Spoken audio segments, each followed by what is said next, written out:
So we are now on to Chapter 5, which is Measuring Concepts in Methods and Behavioral Research for Multidisciplinary Research. Learning objectives to define reliability of a measure of behavior and describe the difference between retest, test, internal consistency, and inter-rater reliability. To define construct validity and discuss ways to establish construct validity. To distinguish between face validity, content validity, predictive validity, concurrent validity, convergent validity, and discriminant validity. And to describe the problem of reactivity of a measure of behavior and discuss ways to minimize reactivity. And lastly, to describe the properties of the four scales of measurement: nominal, ordinal, interval, and ratio. And so we learn about behavior through careful measurement. And behavior can be measured in different ways. And the most common measurement strategy is to ask people to tell themselves about them. How would you rate your overall happiness? How many times have you argued with your partner in the last week? How fair was the professor's grading system? And you can also directly observe behavior. You can count the number of errors someone might make on a task. Now, physiological and neurological responses can obviously be measured as well. How did the subject's heart rate change while working on a problem? We take a look at MRIs. We look at brain resonance to see, how the brain structures might be, responding. We can check heart rate. There are many ways in which we can measure different behaviors.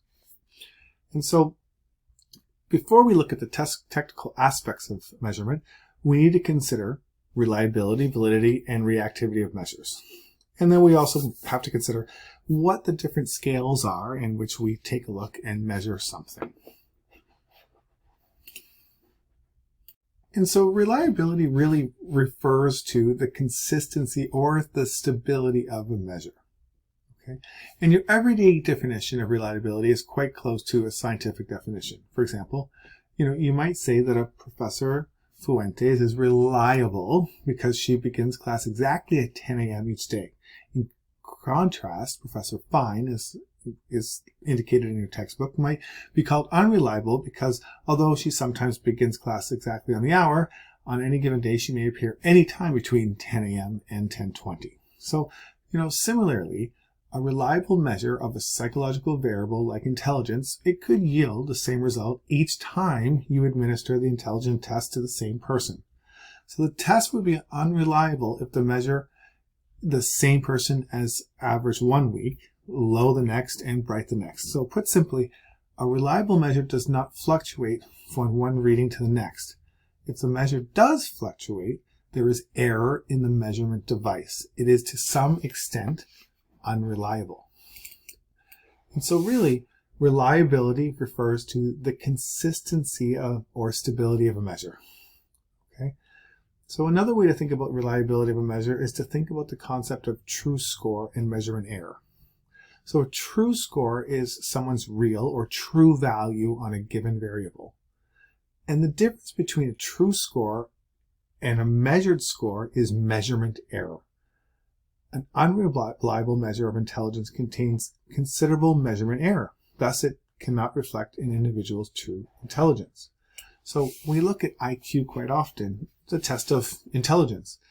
Another way to think about the reliability of a measure is to think about the concepts of true score and measurement error. So again, a true score is someone's true value on a given variable. So true intelligence, true reaction time, or true happiness, or true memory. And so if we consider intelligence, a person's true score is the correct answer to the question. So how smart they are. And a true score, it can't always be directly measured. We cannot know a person's true intelligence. We can only know their score on an IQ test.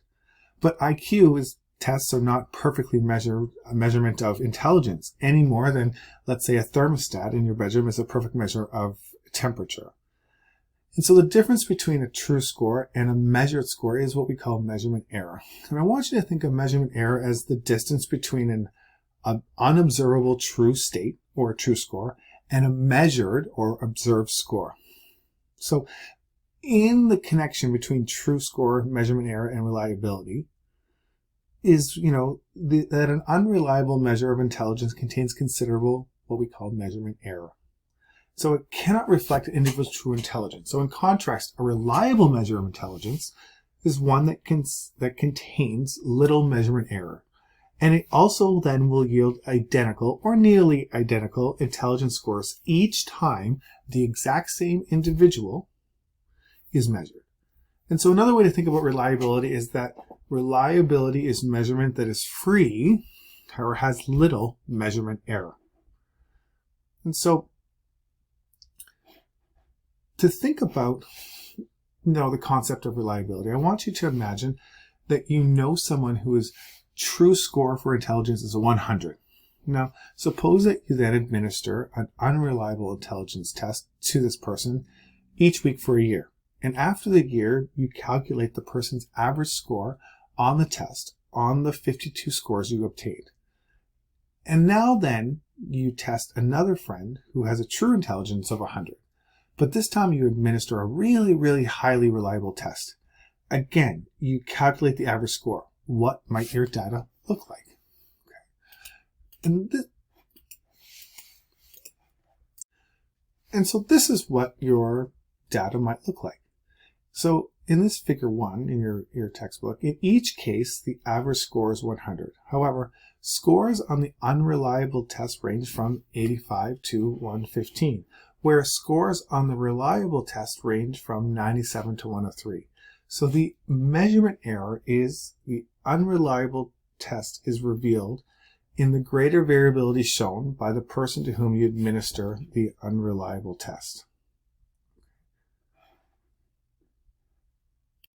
So when you're conducting research, you can measure each person only once, and you can not give the measure 50 or 100 times to discover a true score. It would be unpractical. So it's very important that you use something that we consider a reliable measure. And so that single administration of the measure should closely reflect the person's true score. And so I think you can see how the importance of reliable would be fairly obvious.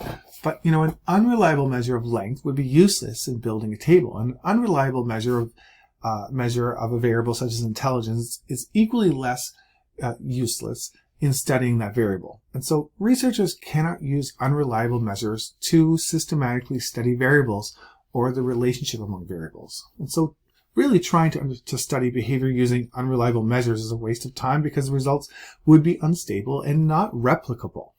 Okay?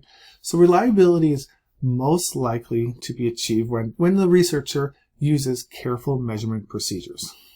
Okay? This might involve carefully training the observer to record behavior, or it might mean paying close attention to the way questions are phrased or the way they're recorded, or the way that recording electrodes are placed on the body to measure some kind of physiological reaction.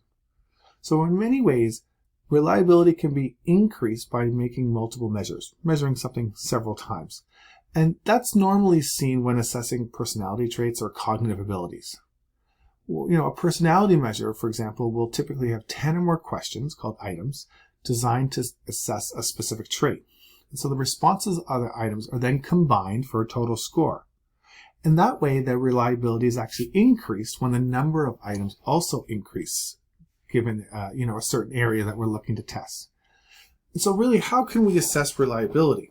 And so we cannot directly observe the true score and error components of an actual score on a measure. But we can assess what we call the statistical stability of measures using what we call correlational coefficients. And a correlational coefficient is a number that tells us how strongly two variables are related to one another. We looked a little bit at this in the last lecture. And there are several ways of calculating correlational coefficients. And the most commonly referred to when discussing reliability is something we call the Pearson product moment correlational coefficient. Okay, and that coefficient is symbolized as R, and it can range from 0 to +1 and 0 to -1, as we saw in the last lecture. And a correlation of 0 tells us that two variables, they're not related whatsoever. And a closer a correlation is to +1, to 1, either +1 or -1, the stronger is the relationship. And so the positive and negative signs provide the information about the direction of the relationship. So when a correlational coefficient is positive, or given a plus sign, there is a positive linear relationship where high scores on one variable are associated with the high scores on a second variable. A negative linear relationship is indicated by a minus sign. So high scores on one variable are associated then with low scores on the second variable. Okay, and we'll discuss that further in the next chapter when we look at descriptions and correlation. This is Stephanie from statisticshowto.com. In this video, I'll be showing you the differences between systematic and random error. Systematic error is consistent, repeatable error. On the other hand, random errors, like the name suggests, are completely random. Systematic errors are associated usually with faulty equipment or a flawed experimental design. These errors are usually caused by measuring instruments that are incorrectly calibrated or perhaps used incorrectly. However, they can creep into your experiment from many sources, including worn-out instruments. For example, you might have a plastic tape measure that becomes slightly stretched over the years. Another reason might be an incorrectly calibrated or tiered instrument. For example, you might have a scale that reads 5 when nothing is on it. Another example, you might consistently take an incorrect measurement. For example, you might think the 3/4 mark on a ruler is the 2/3 mark. Systematic errors are always in the same direction. For example, you might be 50 grams, 1%, or negative 20 millimeters off every time. With random errors, it's often difficult to pinpoint the source. There's no pattern. These errors are largely unavoidable and they cannot be replicated. Let's take a look at a couple of types of systematic error. Offset error is where your instrument isn't set to 0. For example, you might forget to tear your scale before you place your items on it. If that tear isn't set properly, all of your readings will have offset error, probably caused by the weight of the container. Scale factor errors are errors that are proportional to the true measurement. For example, a measuring tape stretched to 101% of its original size will consistently give results that are 101% of the true value. Compare those two error patterns with random errors, which have no pattern at all. That's a quick overview of systematic and random errors. You can find more information on our site, statisticshowto.com. Okay, and so to go back, one of the important things to take a look at when it comes to systematic and random error is that, really what we're talking about is that, systematic error is something that can be replicated, okay? Whereas random error happens in a more random fashion and is much more difficult, to understand, or to figure out where the problem ends up being. And so, I want you to think of systematic error. It's consistent and repeatable, typically caused by faulty equipment, or, a flawed experiment at times. Whereas random error, it comes random, there's no pattern, it's unavoidable, and then cannot be, replicated. Lastly, important to take a look at, again, that Pearson's R correlation. And really, Pearson's R is the measure of the strength of a linear relationship between two variables. Either one goes up, the other goes up, one goes down, the other goes down, or there's no relationship whatsoever. So here's a short video that kind of takes a look at Pearson's R a little bit more. Again, R is always going to be the symbol that we use for Pearson's product moment correlational coefficient, or just Pearson's R. One of the first things you learned about in correlation is Pearson's R correlation. So imagine you have this data set where you've collected the age and the yearly income of 10 different participants. Here is a graph representing that information. Looking at the graph, looking at the scatter plot, you can see that as age goes up, yearly income also tends to go up. Pearson's R measures the strength of the linear relationship between two variables. Like, for example, these two variables, the relationship seems to be linear. It'd be pretty easy to draw a line through those data points. Now, a few things about Pearson's R. Again, Pearson's R measures the strength of the linear relationship between two variables, and Pearson's R is always between -1 and 1. So, for example, your R would be 1 when you have a perfect positive linear relationship. That means as x increases, y increases with it in exactly the same way. You have an R of -1 when the opposite is true, when as x increases, y decreases, and the opposite, as when y increases, x decreases. As one thing happens to a variable, the other variable moves perfectly in the opposite direction. That'd be a perfect negative relationship, where R is -1. And an R of 0 is data that has basically no relationship. Just some random points we have here. They don't seem to be related in any way. It'd be very difficult for us to draw a line through that. So let's take our income data, and we're going to try to calculate Pearson's R. Now, there are a few different Pearson's R equations you can use. I have this one because, believe it or not, I think it's the easiest one to work with. So the first thing we're going to do is look at this and replace some of the stuff that we already know. We're going to work through this. We know that lowercase n is 10, right? We have 10 subjects. So we're just going to put that in there. Easy. Next, we're going to find the sum of squares for x, basically. We're going to find the sum of all x squared and the sum of all x squared. So for the first part, we square each individual x and then add them together. And for the second part, we add together all the x's and then square them. So we get 15,629 and 136,161. So now we can put those things into the equation. We're working through it. Now we're going to do the same thing for y, where we find the sum of all y squared by squaring each individual y and adding them together. And we get the sum of all y squared by adding together all the y's and then squaring. So we end up with these two gigantic values, which we then put into the equation. So it's looking pretty good. It's still kind of messy, but we filled in a lot of the parts. If we had the top of this fraction, we could solve for r and be done with it. And in order to do that, we're going to need to calculate xy. We're going to multiply every x by every y and create this new column of xy's. So what we need to do is first add together all the x's, add together all the y's, and add together all the xy's, because that's what we need in the top of our equation. So when you add together all the xy's, you see we get a huge number. We get 18,193,000. But these three values can now be put into the equation on the top of the fraction.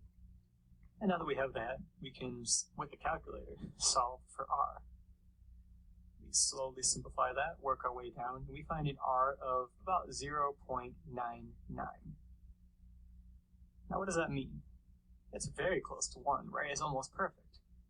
X and Y, age and yearly income, have a very strong positive relationship. That is saying that as age increases, yearly income also increases, using Pearson's R. Okay. One of the first... Okay. And so we need to take a look at the different types, of assessing reliability. Okay. And really, there's several: test, retest reliability, internal consistency reliability, and interrelator reliability, are really, really important for us to understand. And so this video kind of takes a look at that, and then we're going to look at it a little bit further.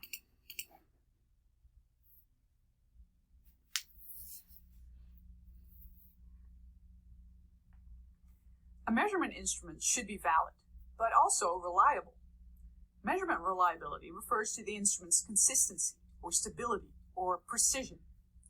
A reliable instrument will result in highly similar scores if we repeatedly measure a stable property in the same person. My bathroom scale, for example, isn't perfectly reliable. If I step on it 3 times in a row, it will usually show 2 or 3 different readings. But as long as the readings differ by 1 or 200 grams, the scale's reliability is good enough for me. So how do we determine the reliability of instruments that measure social and psychological constructs? Well, in some cases, it's as easy as administering the instrument twice to a group of participants and determining how strongly the results from the first and second measurement agree. This is called test-retest reliability. We can use this method if we're measuring things like weight or reaction times. But as soon as a person's memory of their answer is involved, things become more complicated. Suppose I have a questionnaire measuring fondness of cats. It consists of 5 questions. If I ask a group of my friends to fill out this questionnaire once, and then again 15 minutes later, they'll probably still remember the answers they gave the first time. Now, if I find a high consistency in the scores on the first and second measurement, is this because the instrument is reliable, or because my friends have pretty good memories and would like to seem consistent in their attitudes? One way to solve this problem is to look at the consistency not between different times, but between different parts of the instrument at one time.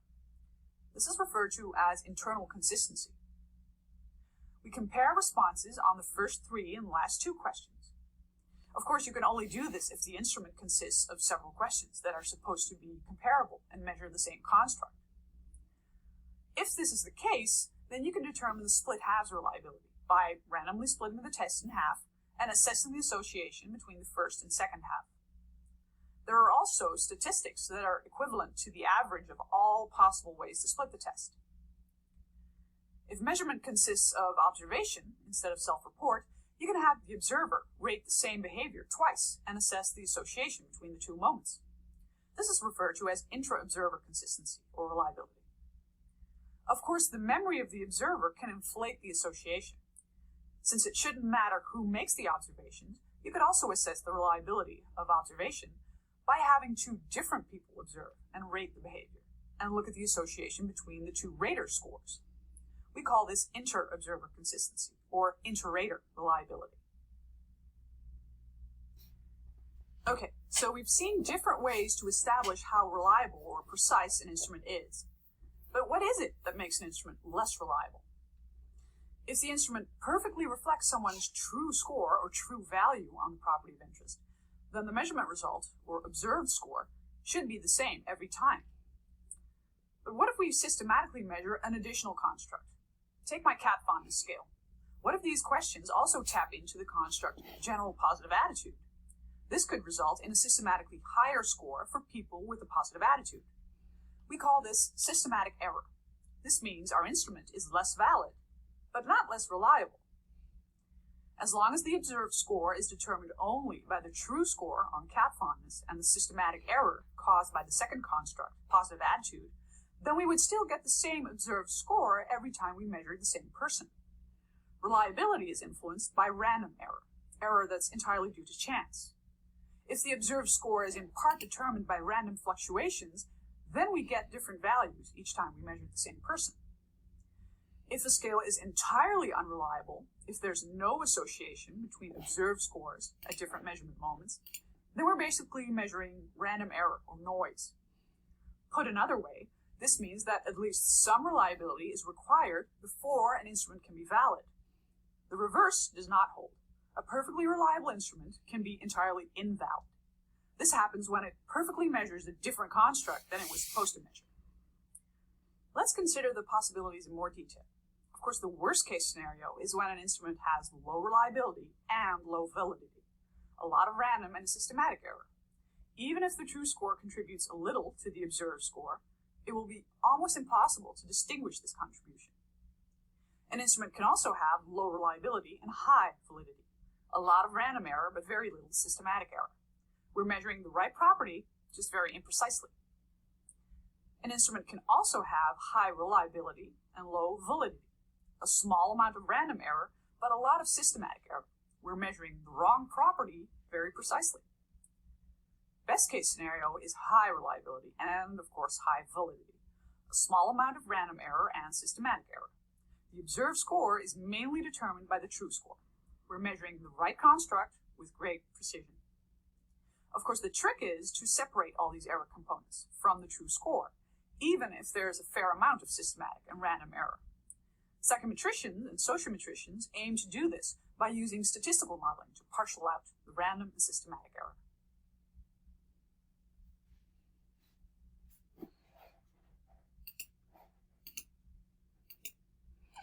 Okay. So you saw that, the first one that, the video looked at is test-retest reliability. And so test-retest reliability is assessed by measuring the same individuals at 2 points in time. For example, the reliability of a test of intelligence could be assessed by giving the measure to a group of people on one day and again a week later.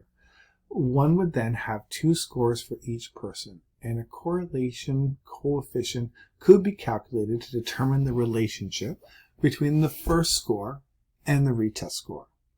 So high reliability is indicated by a higher correlational coefficient, showing that 2 scores are very similar.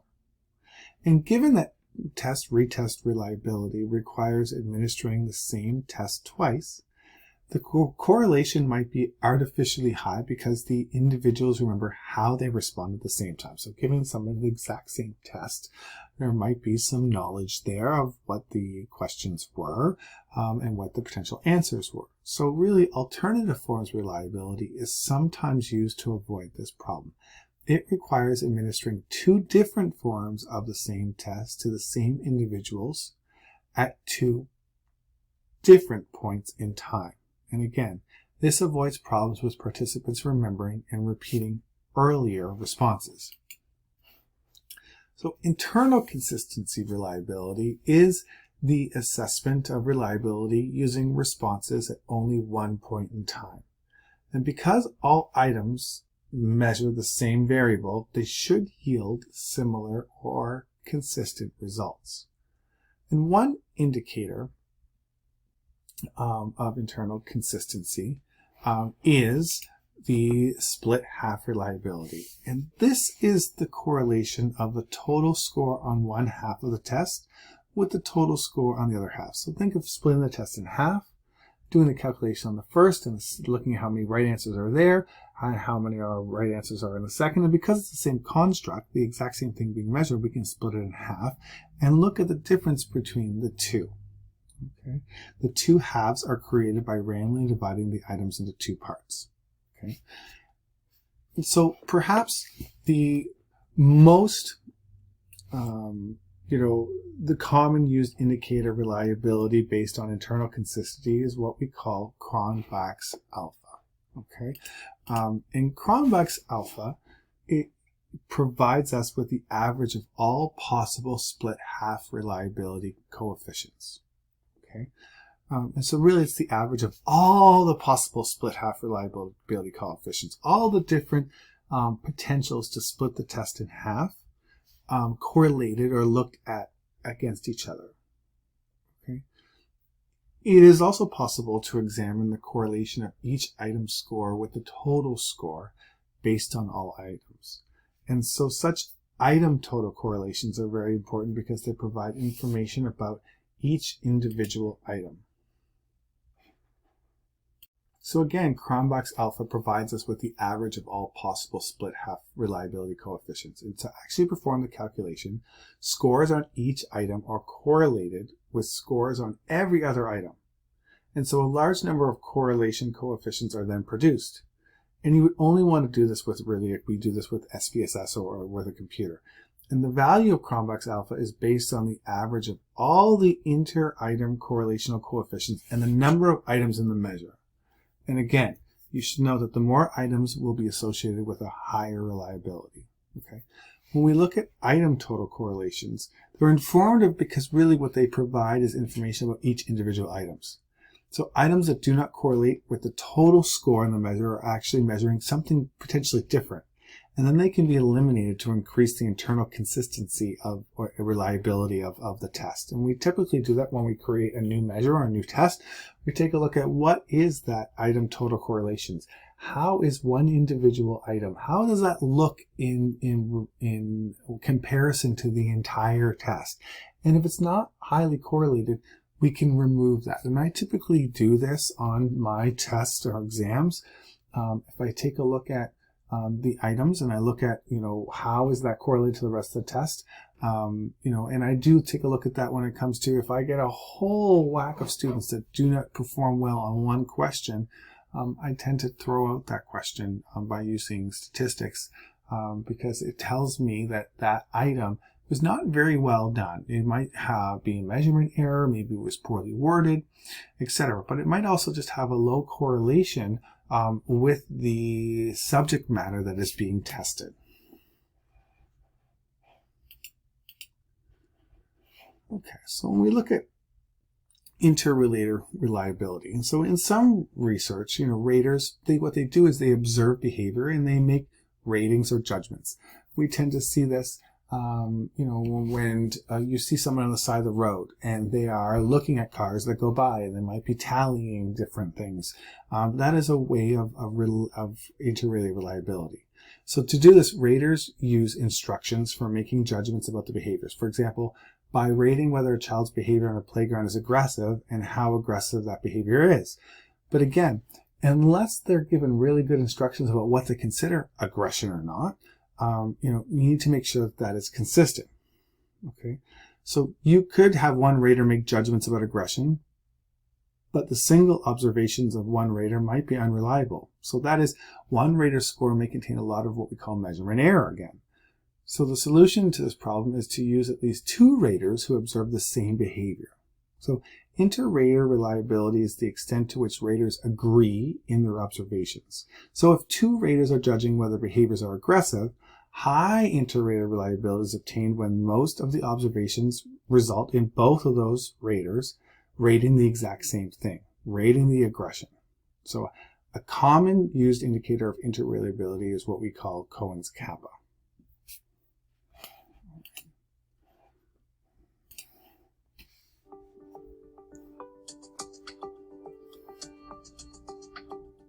Welcome back to 10-Minute I.O., your bite-sized resource for all topics related to industrial organizational psychology.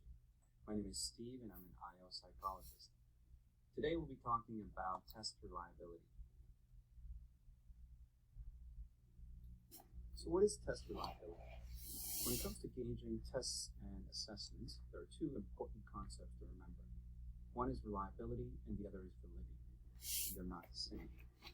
Reliability has to do with the question, does your test yield consistent results? So the word consistency is central to reliability. And there are different ways to gauge consistency, which we'll talk about in this video. Validity, on the other hand, has to do with the question, does your test actually measure what it's designed to measure? So in this sense, truthfulness is really the key word or concept tied to validity. There are different ways to gauge truthfulness as well. But we'll talk about that in a different video. Now, I mentioned that reliability is about consistency, and consistency can be measured in different ways. I list 5 different ways to gauge test reliability here, starting with test-retest. Internal consistency reliability, which is gauged using coefficient alpha. Parallel forms reliability, split half.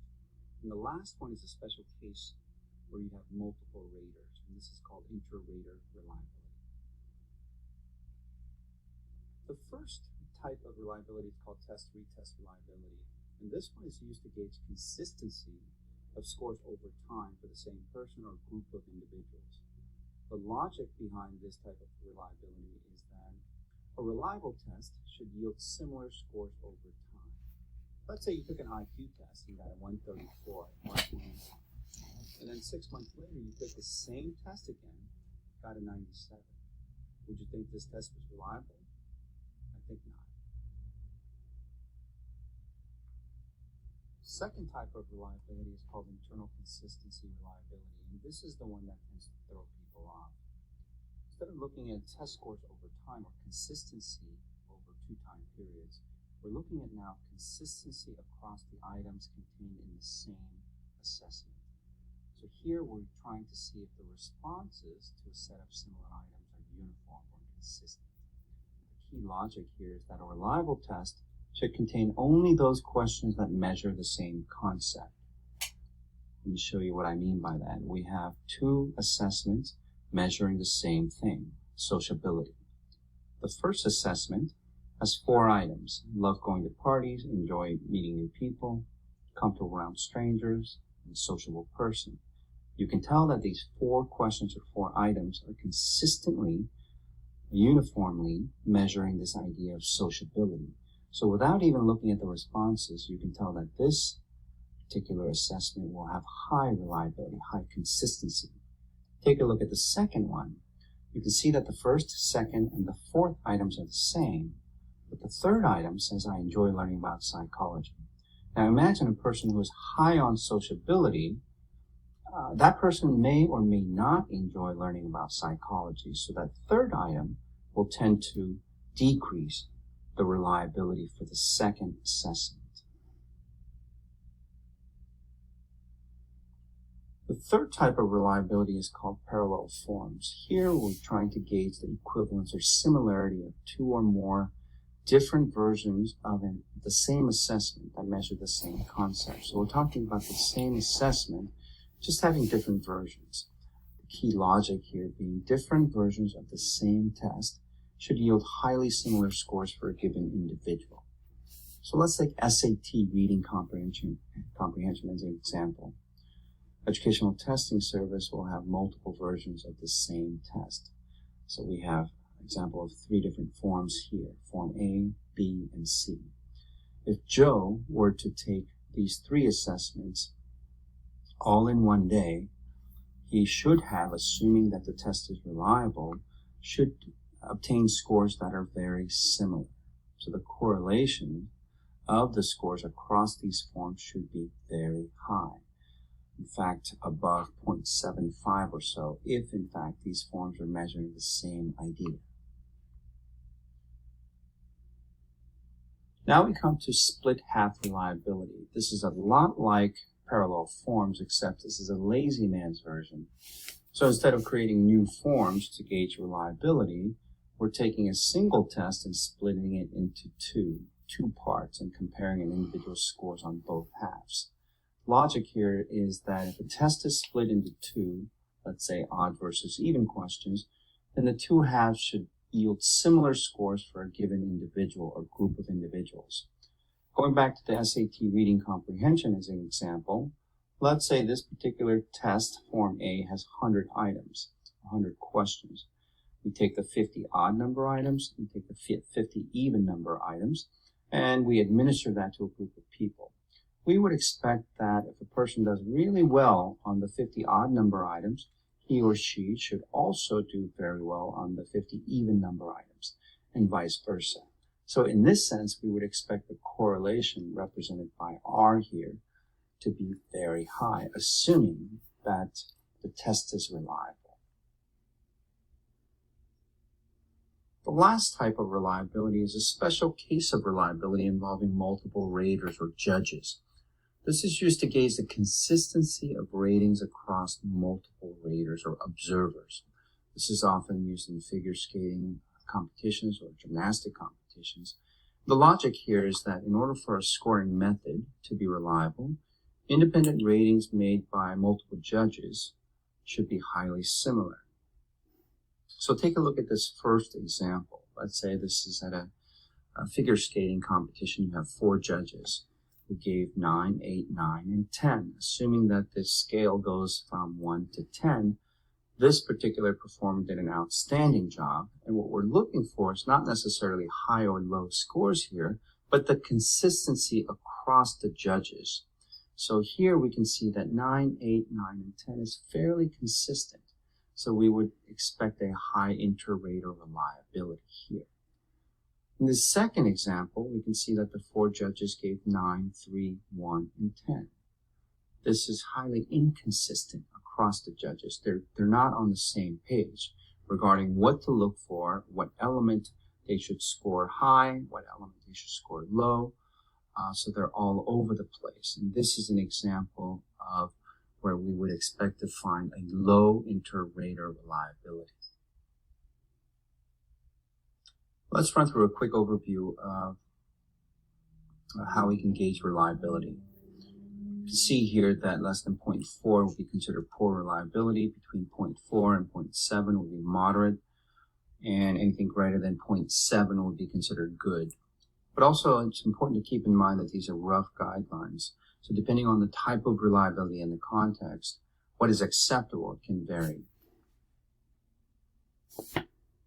Before we end this video, I do want to cover or make an important distinction between reliability and validity. I mentioned that reliability has to do with consistency. Validity has to do with truthfulness. A few years back, when I was a little overweight, I tweaked the back of the bathroom scale to show 10 pounds less than my actual weight. Let's say that I weighed 230 pounds at the time, my actual weight. Because I tweaked the little dial, the scale would show 220 pounds. I would jump on the scale on Monday morning, and it would show 220 pounds. I'd feel great. Tuesday morning, it would also show 220 pounds. Wednesday morning, Thursday morning, and so on. So it would consistently show me 220 pounds, when in fact, my actual weight was 230 pounds. So in that case, I might ask, was the bathroom scale reliable? We would have to say yes, because it was yielding the same consistent results, 220 pounds. But then if I were to ask you, was the bathroom scale valid? Then we would have to say no, because it did not give us the true weight, 230 pounds. So the point I'm trying to make here is, just as a bathroom scale can consistently show the wrong weight, a test or an assessment can yield consistent results in the sense that it can be highly reliable, but because it's really not measuring what it intended to measure, the test or assessment can be invalid or less than valid. That's an important point.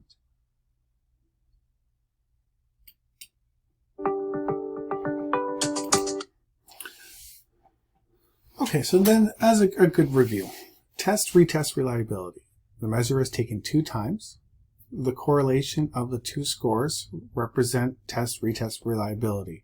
And the correlation between 2 versions of a measure is called alternate forms reliability. So internal consistent reliability is used to look at Cronbach's alpha. It's a correlation of each item on the measure with every other item on the measure is the Cronbach's alpha reliability coefficient. Whereas the split half reliability is the correlation of total score on one half of the measure with the total score on the other half of the measure, and that presents split half reliability. And lastly, interrelator reliability. Evidence for reliability is present when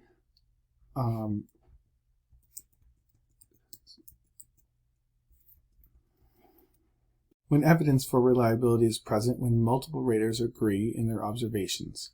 Cohen's kappa is commonly used for this purpose. Okay, so now we need to take a look at construct validity of measures. So construct validity refers to the adequacy of the operational definition of variables. So it's really to what extent does the operational definition of a variable actually reflect the true theoretical meaning of the variable. Okay, and really we're looking at what we call face validity, content validity, or predictive validity. Okay, so the simplest way to argue that a measure is valid is really to suggest that the measure appears to accurately really assess the intended variable, and that's called face validity. Or the evidence for validity is that the measure appears on the face of it to measure what is supposed to measure. And so it's not actually very sophisticated, and it only involves judgment of whether, given the theoretical definition of the variable, the content of the measure appears to accurately measure the variable. So really, does the procedures used to measure the variable appear to be an accurate operational definition of what we call the theoretical variable? And so a measure of a variable such as shyness will usually appear to measure that variable. And a measure of shyness called the ShyQ includes items of 1, I often feel insecure in social situations, but then would not include an item such as I learned to ride a bicycle at an early age. The first item appears to be more closely related to shyness than does the second one. Okay, and I want you to know that the assessment of validity here is a very subjective, intuitive process. A way to improve the process somewhat is to systematically seek out experts in the field to make the face validity determination. Okay. When we look at content validity, it's really based on comparing the content of the measure with the universe of content that defines the construct. So, for example, a measure of depression would have content that links to each of the symptoms that define the depression construct. Or consider the measure of knowledge of psychology. That could be administered to graduating seniors at your college. So in this case, the faculty would need to define a universe of content that constitutes this knowledge. And the measure would have to reflect that universe. So, classical conditioning is one of the content areas that defines knowledge of psychology. Well, it is. Then questions related to this topic would be included in that measure. So both face validity and content validity, they really do focus on assessing whether the content of a measure reflects the meaning of the construct that is then being measured. Okay. So predictive validity, though, is really research that uses a measure to predict some future behavior, or predict. So with predictive validity, the criterion measured is based on future behavior or the outcomes. And it is clearly important when looking at predictive validity that studying measures that are designed to improve our ability to make predictions. Okay, so a clerical ability test is intended to provide a fast way to predict future performance in, let's say, a clerical position. Or college students that take the graduate record exam, which was developed to predict success in graduate programs. Or the LSAT for law school, it was developed to predict the success in law school. So the construct validity of such measures is demonstrated when scores on the measures then predict future behavior. So the predictive validity on the LSAT is determined when research shows that people who have high scores on the test then do better in law school. And those with lower scores on the test, would then not fare as well. We look at concurrent validity. It is demonstrated by research that examines the relationship between the measure and a criterion behavior at the same time or concurrently. So research using the concurrent validity approach can take many forms. So a common method is to study whether two or more groups of people differ on the measure in expected ways. So suppose you are looking at the shyness again. Your theory of shyness might lead you to expect that salespeople whose job requires making cold calls to potential customers would score lower on the shyness measure than obviously salespeople in positions in which potential customers then have to make the effort to contact the company themselves. So another approach to concurrent validity is then to study how people who score either low or high on the measure behave in different situations. So textbook gives this example. You could compare a group of people who score high on shyness score with another measure, another group consisting of low scorers. So people in each group might be asked to describe themselves to a stranger while you measure their level of, let's say, anxiety. Here you would expect that people who score high on the shyness scale would exhibit higher amounts of anxiety. So when we look at convergent validity. So another given measure is a particular operational definition of the variable being measured. Often there will be other operational definitions or other measures on the same or similar construct. So convergent validity is the extent to which scores on the measure in question are related to the scores on another measure of the same construct or similar constructs. So measures of similar constructs should converge. For example, one measure of shyness should correlate highlight with another shyness measure, or a measure of a similar construct such as, let's say, social anxiety, which would be closely related to shyness. So in actual research on shyness scale, the convergent validity of a measure of shyness called the ShyQ was demonstrated by showing that ShyQ scores were highly correlated, so 0.77, that's a high correlation, positive correlation there, with a scale called fear of negative valuation. So because the construct of shyness and fear of negative valuation have many similarities, because such fear is thought to be a component of shyness, the high correlation is expected and increases the confidence in the construct validity of the ShyQ measure. And lastly, discriminant validity. When the measure is not related to variables in which it should not be related, discriminant validity is then demonstrated. The measure should discriminate between the construct being measured and other unrelated constructs. So in other words, Evidence for construct validity can be found when a measure is unrelated to other variables and constructs that it should be unrelated to. Okay.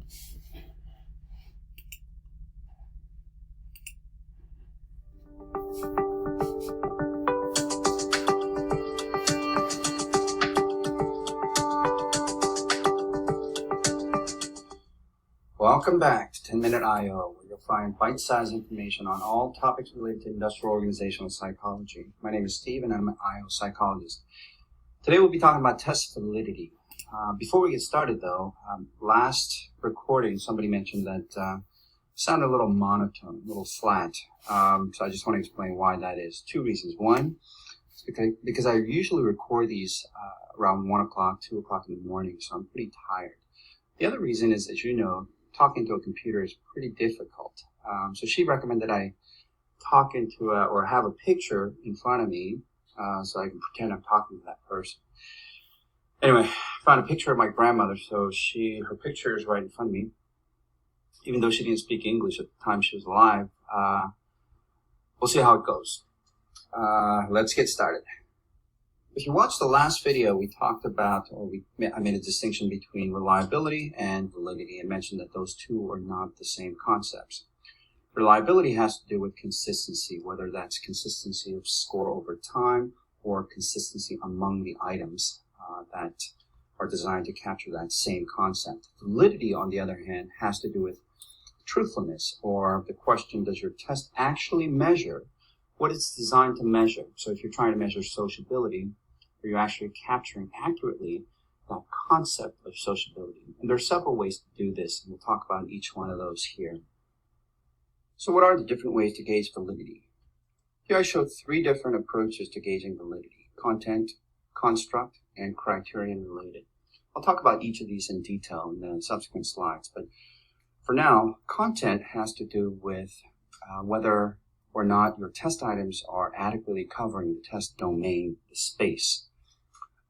Construct-related validity has to do with the concept itself. Are you actually capturing that concept, that psychological concept that you're trying to capture? And the third, criterion-related validity, we're interested in predicting behavior. Does your assessment actually predict the behavior of interest? So let's start with content-related validity. The goal here is to ensure that you comprehensively cover or capture the test domain of interest. To give you an example using a knowledge-based test, let's say Mrs. Smith is an English teacher and she presents 100 vocabulary words throughout the year for her 5th grade class. For her final exam, she wants to create a 20-item test. So in this case, you'll want to make sure that you capture a representative sample of the items that you taught. So here we want to make sure that she has some easy vocabulary words, some moderately difficult vocabulary words, as well as very difficult words. So in this case, visually, you can see that the items presented in the test are representative of the population of the 100 vocabulary words. So here's an example of a deficient test in the sense that the test itself, the bubble on the right, does not represent all of the words that were taught in class. So if you can imagine that the blue dots represent the actual words and the easier words are to the left, you can see that where the red bubble is, that some of the more difficult words are not represented in this particular test. And in this case, therefore, the test is deficient. Unlike deficiency, here I have an example of what's called contamination. If you take a look at the white dots on the right-hand side there, these represent items that were not taught in Mrs. Smith's class. So these represent items that the students would not be expected to know. And when you have extra items that really don't belong in the test, then you have something called contamination, and it would reduce the validity of the test. In the case of construct-related validity, here we're interested in producing evidence to show that we've captured the concept of interest with our assessment. And we can do that by administering our assessment along with several others, some that are similar and others that are dissimilar. Let me give you an example. Let's say Sally here is extremely shy and we have an assessment. We designed an assessment called introversion test. So Sally would score very high on this assessment. So along with this assessment, we would administer 3 others. One that is also a shyness test that has established validity. and the other two, sociability and social self-efficacy tests, that are opposite of shyness. Let me go through the legend real quick. The green arrow represents positive correlation, indicating convergent validity evidence. Red arrow is negative correlation and indicates discriminant validity evidence. So we can expect that if Sally were to take all four of these assessments, her score on the introversion test would correlate positively with shyness test, negatively with the sociability test, negatively again with the shyness test and the social self-efficacy test, positively with sociability and self-efficacy, because they both measure comfort in social settings, and Sally would score low on both of those assessments. And then negative correlations between introversion, self-efficacy, and shyness and sociability test. If you can show these types of relationships, you would have established construct-related validity. Now, with criterion-related validity, we're interested in whether the assessment that we have created actually predicts behavior. We do that in one of two ways, concurrent or predictive, or both. Concurrent just means that we administer the assessment today and analyze the results today to see if the test scores correlate with actual performance or behavior. I'll show you an example in a minute. Predictive just means that we would administer the assessment today, and then we would follow the group of people that we administered the assessment to, employees, let's say, and then maybe a year later, we would look at their job performance and see if they correspond to the scores that they obtained on the assessment. So let's imagine that we created this assessment called Sell You Anything. It's a sales competency test. It's designed to predict sales performance. And let's also say that we have a fictitious organization, a sales organization, with 100 sales employees. Now, what we would do is, today is Thursday in June, we would administer this assessment, Sell You Anything assessment, to all 100 employees.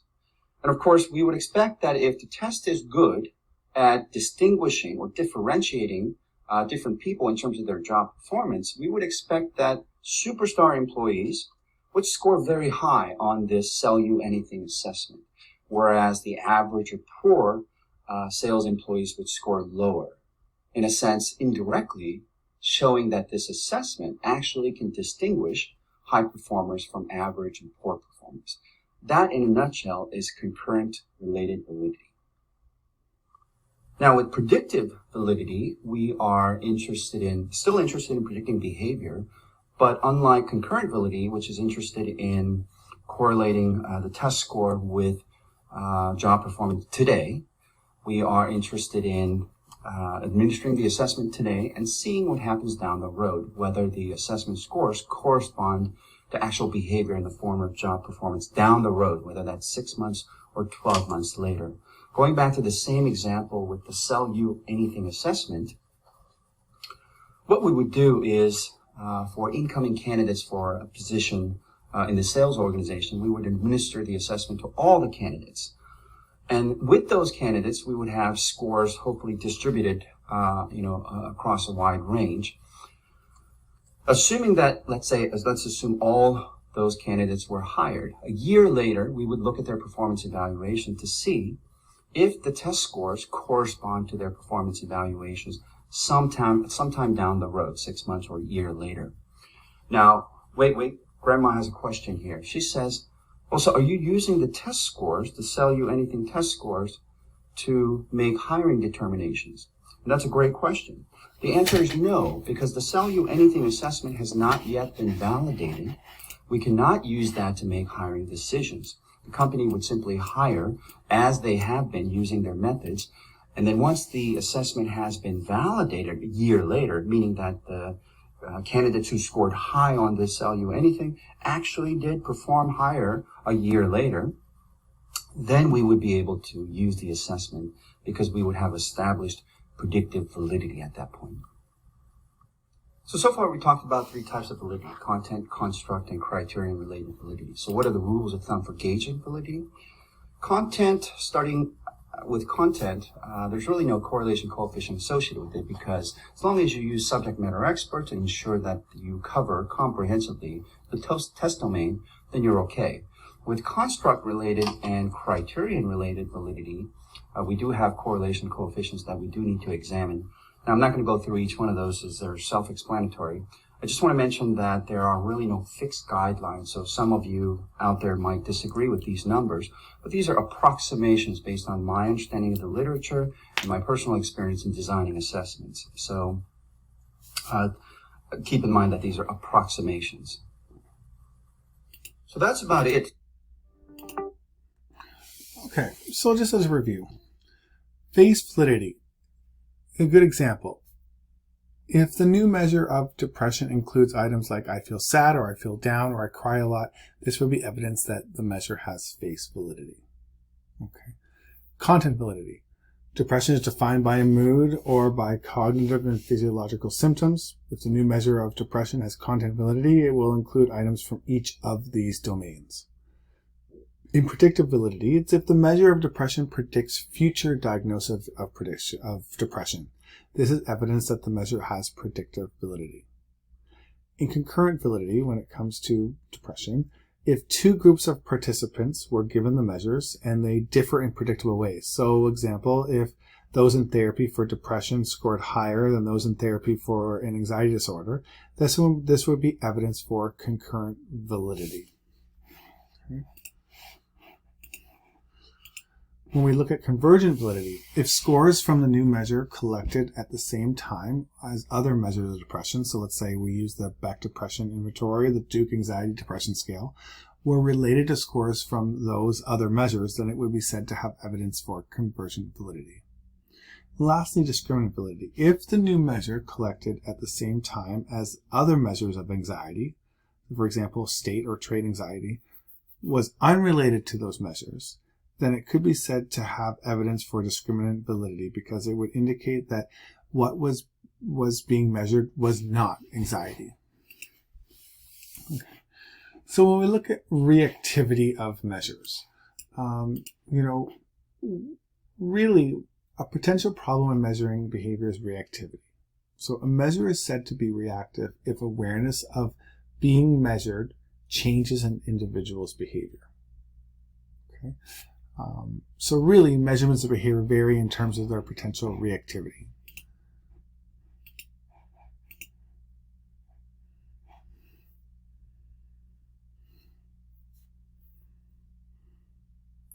External validity, or generalizability, refers to whether the hypothesized relation holds for other persons, settings, and times. Just like with internal validity, there are a number of threats to external validity. A history threat means that the observed effect doesn't generalize to other time periods. Consider a compliance study performed in the 1950s in the US. Results showed that participants were willing to comply with highly unethical directions provided by an authoritarian experimenter. These results would probably be less extreme if we repeated the study nowadays. For example, because people are more highly educated and less sensitive to authority than in the 1950s. A setting threat to external validity means that the observed effect only holds in a specific setting. In other words, the findings do not generalize to other environments or situations. Suppose we investigate the relation between violent imagery and aggression and find that children who watch a violent video are more aggressive afterwards in the school playground. A setting threat occurs if this effect depends on the surroundings. For example, if children are not more aggressive when they play at home under their caregiver's supervision. There are two setting threats associated with the artificiality of the research setting specifically. These threats are pretesting and reactivity. A pretesting threat means that the observed effect is found only when a pretest is performed. This threat is closely related to the internal validity threat of testing. Say we investigate a new therapy for treating depression and use a pretest. Suppose the depression pretest makes participants realize how serious their problems are, and thereby makes them more receptive to the treatment. The treatment is effective, but only if receptiveness is increased by the pretest first. In this case, internal validity is threatened because receptiveness is missing from our hypothesis. External validity is also threatened because the hypothesis will only apply to situations where a pretest is part of the setting. The second artificiality threat is reactivity. A reactivity threat occurs when the participants or experimenter react to the fact that they are participating in a research study. Reactivity includes participant and experimenter expectancy and altered participant behavior, for example, due to nervousness. This can cause the hypothesized relation to occur only in a research setting and not in a natural setting. Say we investigate a new method for teaching high school math. The researcher is present during the lessons and measures math performance in class. What if students work harder because they know they're being studied, and this makes the new method more effective? In a natural setting, without the researcher present, students might put less effort into their schoolwork, reducing the effectiveness of the new method. Selection is a final and very important threat to external validity. A selection threat occurs when the hypothesized relation only holds for a specific subset of people, or if the results in our study are biased due to over or underrepresentation of a certain subset. Suppose that in our study on a new depression therapy, we recruited participants who actively volunteered. And say we find that the therapy method is effective. Of course, our volunteers might be more proactive about solving their problems than the average person is. It's entirely possible that the method is ineffective for people who are less proactive. The overrepresentation of volunteers might lead to an overestimation of the therapy's effectiveness. Another example. Suppose we want to know people's opinion on women's right to vote, and we interview people on a university campus. The sample is now so selective that it's highly unlikely that results will generalize to the general public's opinion. What can we do about these threats to external validity? Well, history in setting threats to external validity can be reduced by replicating a study in a different time or by repeating a study in different settings. In the case of threats related to the artificiality of the research setting specifically, this means repeating a study in a more natural environment. Replication can also reduce the threat of selection to external validity, in this case by repeating a study with different groups of subjects. But there's another way to reduce the threat of selection. I'm referring to random sampling of the research sample, also referred to as probability sampling.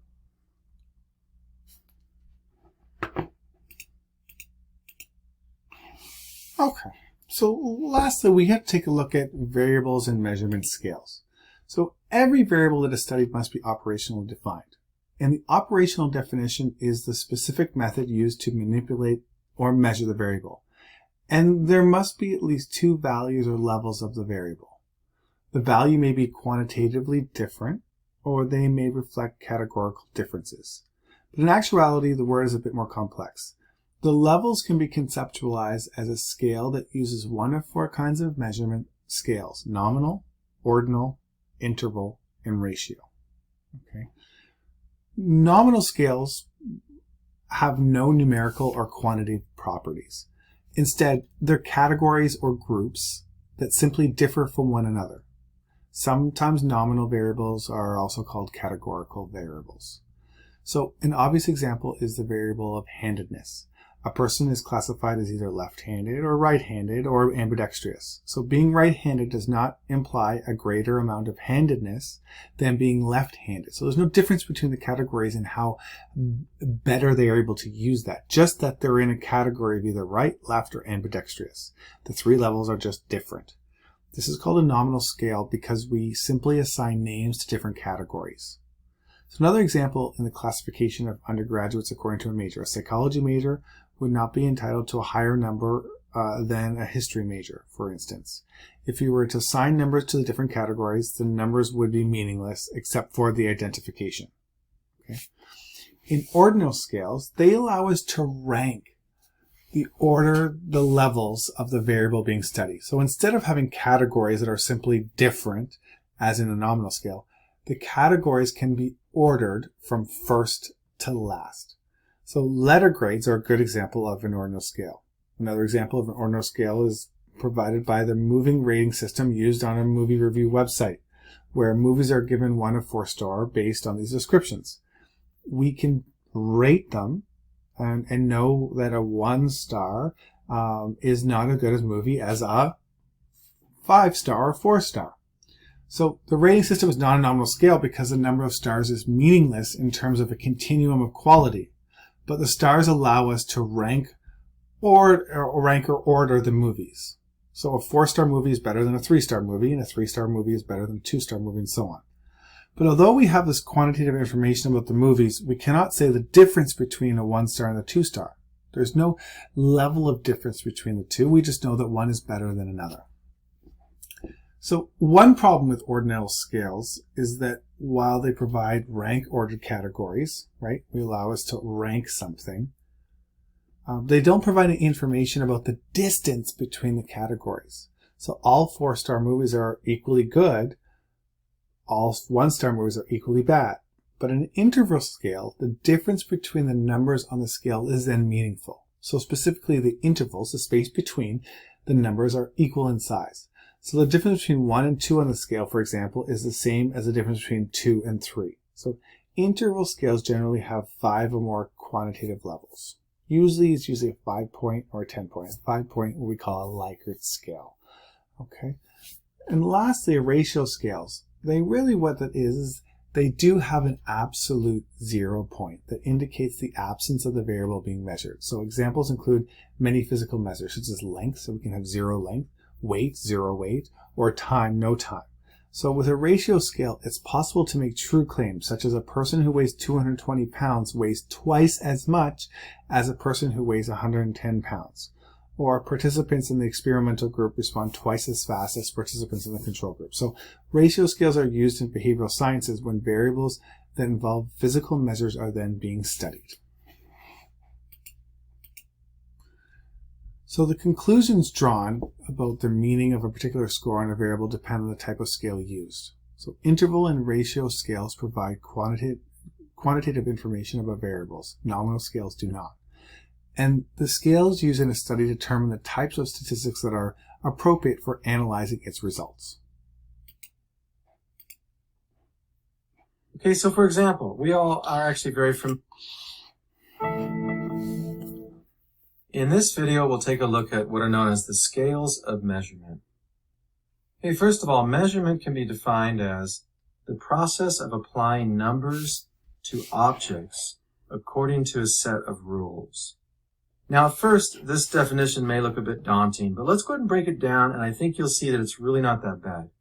So, when we measure something, we apply numbers, or we give numbers to something, and this something is just generically an object, or objects. So we're assigning numbers to something or things, and when we do that, we follow some sort of rules. Okay, so for example, we all are actually very familiar with measurement. If we measure someone's height, we might have them stand against a wall, and then we take a tape measure and we extend it vertically until it meets the top of their head. And we read off on that ruler how many feet and how many inches they are. So we might read out 5 feet 9 inches, and that indicates their height. So we applied numbers to an object, in this case a person, according to a set of rules. And the rules is you extend the tape measure from the ground vertically up until it reaches the top of their head, where we're level there at the top of the head, and we read off how tall they are. So that's measurement. Now, in terms of introductory statistics textbooks, there are 4 scales of measurement: nominal, ordinal, interval, and ratio. We'll take a look at each of these in turn, and take a look at some examples as well, as the examples really help to differentiate between these 4 scales. First, we'll take a look at nominal. Now, in a nominal scale of measurement, we assign numbers to objects where the different numbers indicate different objects. The numbers have no real meaning other than differentiating between objects. So, as an example, a very common variable in statistical analyses is gender, where, in this example, all males get a 1 and all females get a 2. Now, the reason why this is nominal is because we could have just as easily assigned females a 1 and males a 2. Or we could have assigned females 500 and males 650. It doesn't matter what number we come up with, as long as all males get the same number, 1 in this example, and all females get the same number, 2.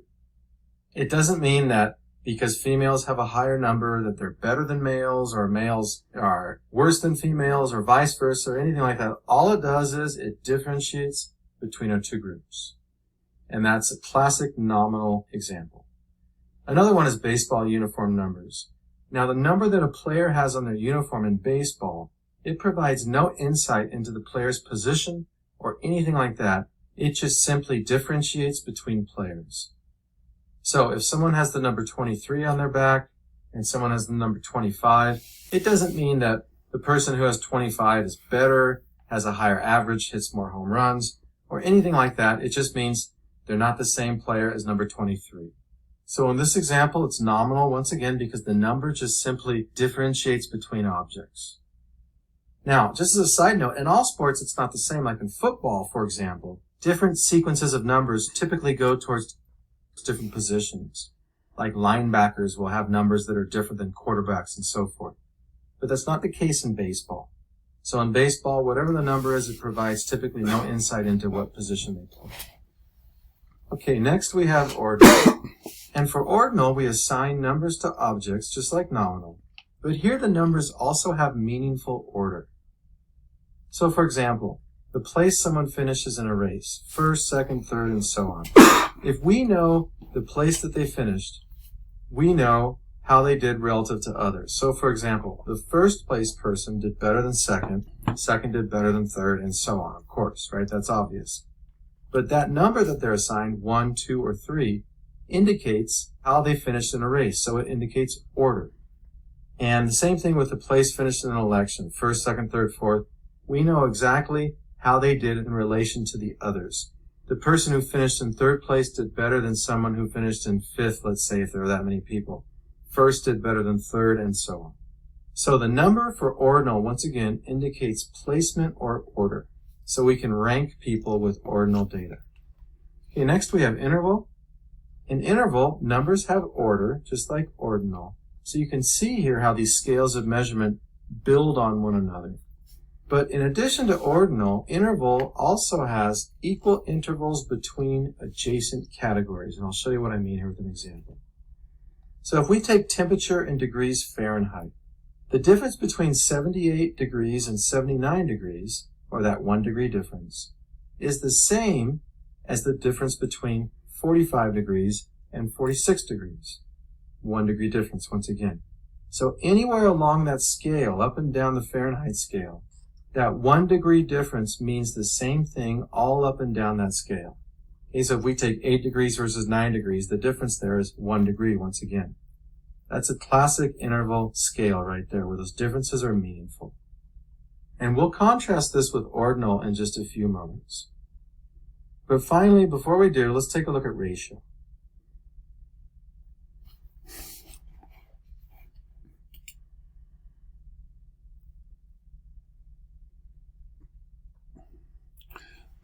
Okay, and the really ratio, it doesn't show on that video, but it has 0 indicates the absence of the variable being measured. Okay, so look at reaction time, age, frequency of behavior. So age, really, we know what a 0 age is, and we know what a 0 reaction time is. There is an absolute 0 involved there. Okay. So some examples. The example of a nominal, again, it's categories with no limits, left to right, introverts versus extroverts. It's impossible to find any quantitative values in our differences between or across categories. In ordinal, it's really rank ordering. Okay, so 2, 3, and 4-star restaurants, ranking of TV programs, but the intervals between the items are not known. Okay. Now with the interval, the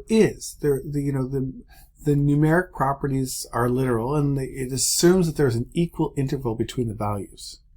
Okay, 1 degree difference between degrees in the Celsius or Fahrenheit scale is the same all the way along the entire scale. And lastly, between the ratio, 0 indicates the absence of the measure being variable. So reaction time, age, frequency are variables. And really, the distinction is it can't form ratios. Someone weighs twice as much as another person. And that's the last bit of the chapter for chapter 5 on the measurements.